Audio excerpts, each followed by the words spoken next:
I think this is important to do because documenting the journey is so amazing, so uplifting for self motivation, so educational for myself and anybody that follows the process. And I think really getting on here and just talking about the challenges, the excitement, even the fears that I've had to face in these last few months, especially since COVID and the quarantine thing has happened.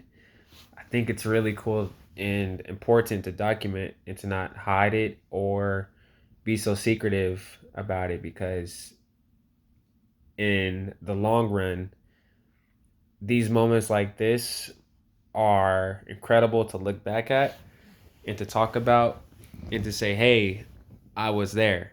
And at a big, deep, I think, human gratitude level, I'm happy.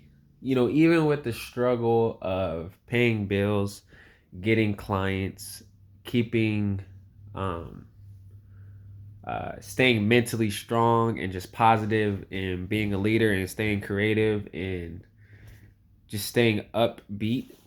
Um, I love that I'm happy. I love that I still wake up every day excited to do what I love to do, which is training, kickboxing, fitness, sports cards, making content, and just all those cool things. I think it's important to know that even in the struggle, I'm happy.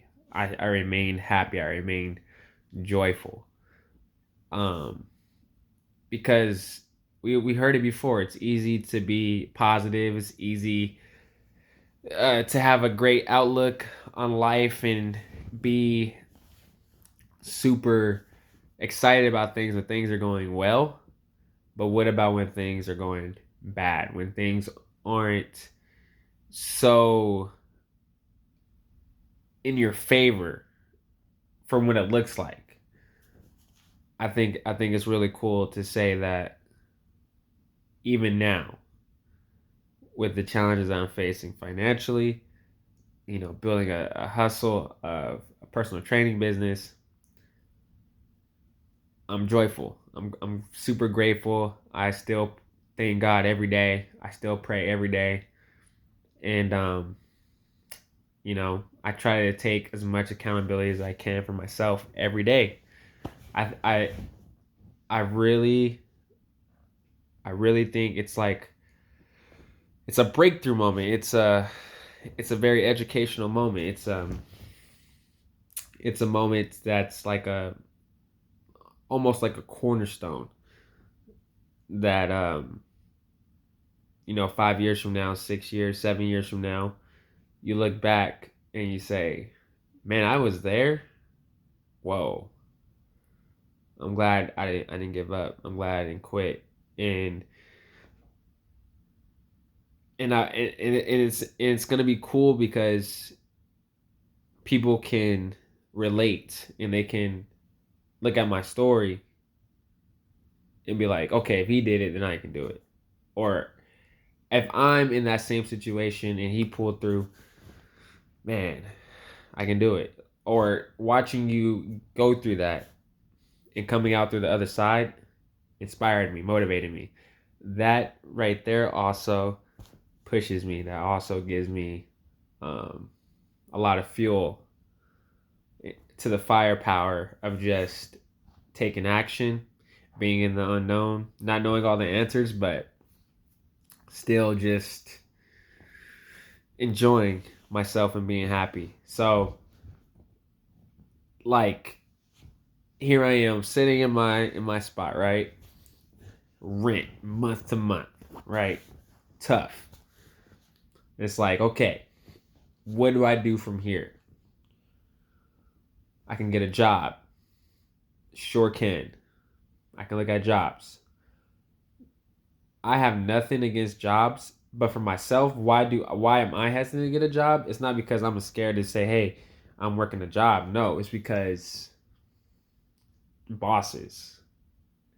Just knowing my own self, I just know bosses. Some bosses I may just never get along with because I'm so creative. I'm so free spirited. I'm so, you know, I don't really go by the book.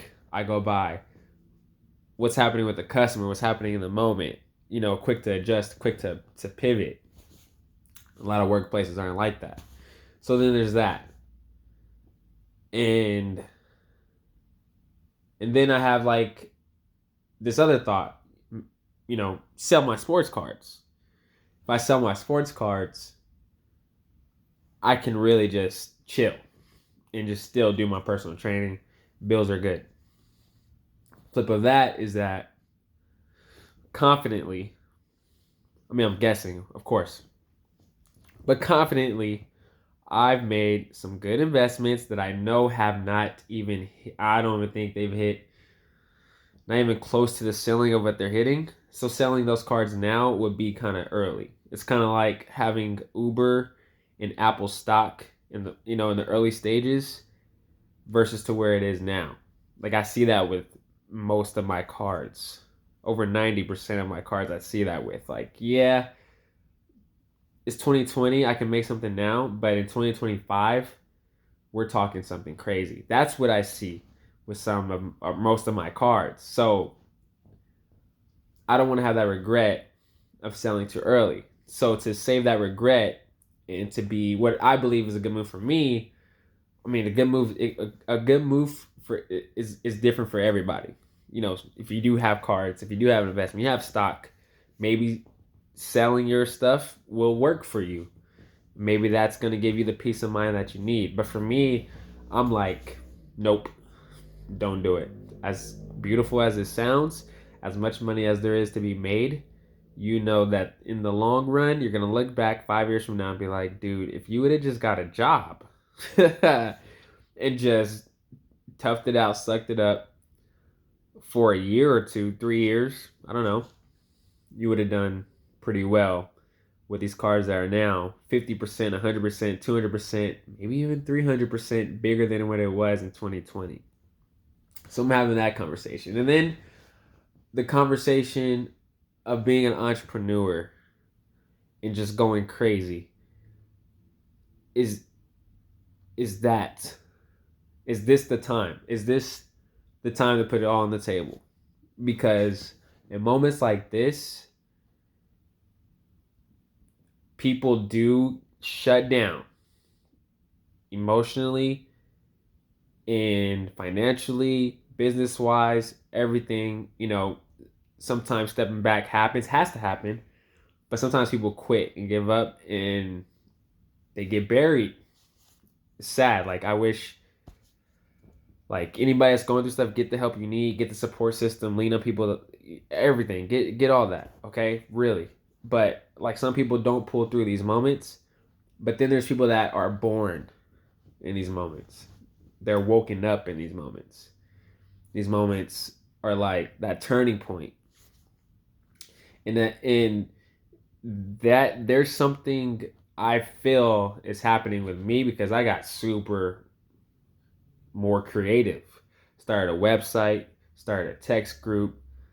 This is not even like, none of this is making money, but it's bringing value. It's bringing service. It's showing people that I care. It's educational. It's fun. It's doing things that I can't see up front, but it's doing things in the long run, you know. So like I started a website, I started a text group, podcast, some YouTube videos, content, more creative content. Got a free heavy bag online class coming up. Things have been born, things have been made, and then I'm thinking like, wow, is this the time to just really go full entrepreneur? Considering everything that I have lined up, no kids, not afraid to take risk, not married. Like, I can really just go crazy, put everything on the line, start a kickboxing gym, which is one of my dreams, one of my goals. I've always been reading about it, always like constantly just studying, listening to other people, other group fitness owners like Eugene Rim, owner of Rumble, like doing that, constantly just hearing the talk of what it takes, the behind the scenes work, the risk, all that. Reading about gyms, looking at brands, talking to other gym owners on Instagram, and just having these conversations, asking questions, doing research. And I'm like, is this the time? Note to self, I do need to go on Instagram today and go talk to some kickboxing owners I haven't got more into detail with things. So yeah, I need to go do that. And just reaching out to other gym owners and just like, hey, can I make free content for you? Hit up Hannah Eden, a fitness trainer I really look up to. Awesome lady, man. That girl is awesome. Man. So, and she responded back like, yeah, Jason, I love the hustle. Let's talk about, what do you want to do? And like, gosh. So it's like a lot of creativity, a lot of things have pushed me, right? This is the moment, like, moments like this pushes you. And I'm like, is this the time to be full-blown entrepreneur, start a kickboxing gym, and just go crazy? Is this the time? For some people, it might not be. Some people will be like, hey, maybe it's not the time to be a boss, not the time to be an entrepreneur. The economy is like bad, and fitness is different. Just from the conversations I've been having and just seeing online, I think fitness is going to be very okay, if I'm being honest. Maybe a small percentage, but people that work out and just want to go to, and just the gym is what they do, fitness is what they do, is their lifestyle, they got to work out, they're going to continue to work out. But also there's going to be a rise in online. There's going to be a rise in home workouts. So that's why I know doing these free kickboxing classes online with a heavy bag is teaching me, how can I create something? How can I start something? How can this turn into something? And by the way, like, I do it for free, but I'm not expecting, to turn into overnight business overnight and people are just throwing money at me. Yes. I'm just trying to get the knowledge and the education. And yeah, so that happens. So maybe I need to work a job for a few months. 3 months. And in that 3 months, just hustle hard. And take it day by day. So moments like these,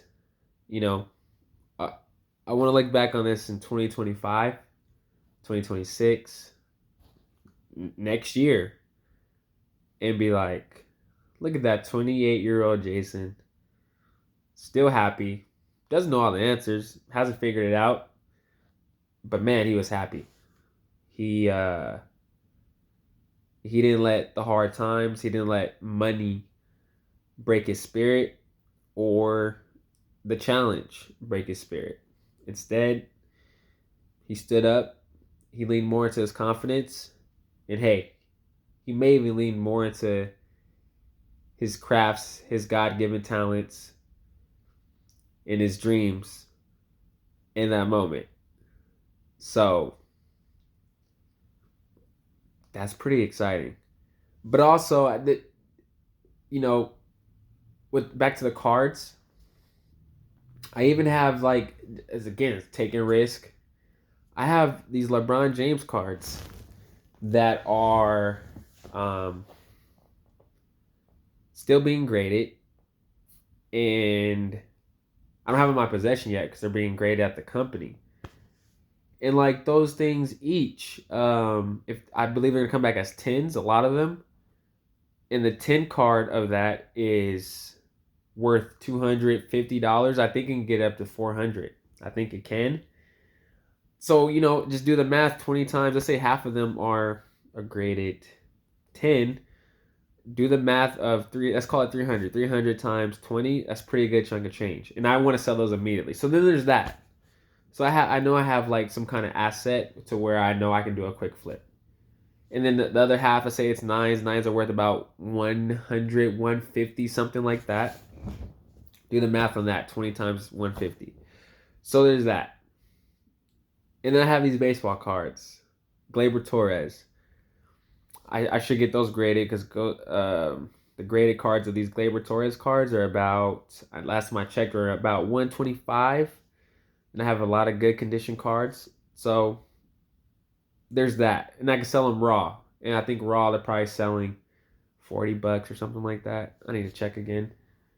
But I bought all those cards around $8 each. So then I can flip those. And then I have like Hot Wheels and I have Nerf guns to sell. And then I have like eBay stuff to put up. You know, like just hustling and being creative is is always there. It's a choice. And yeah, I'm excited. I have my fears, sure, but I'm excited to see what happens now. Just documenting the journey. Thanks for listening.